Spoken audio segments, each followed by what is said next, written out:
Fibre cap निकल रही यहाँ से, क्या कहेंगे? See, BharatNet project is a prestigious project of Government of India. It is, in fact, a world's largest rural broadband initiative, aiming for providing internet connection to 2.5 lakhs gram panchayats. And our company, IT Limited, really we are proud of it because it is playing a vital role in executing this project.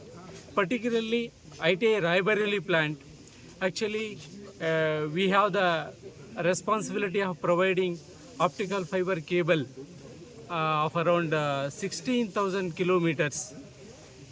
First consignment is actually going today to northeast region. It will next actually consignments will follow this. Thank you so much.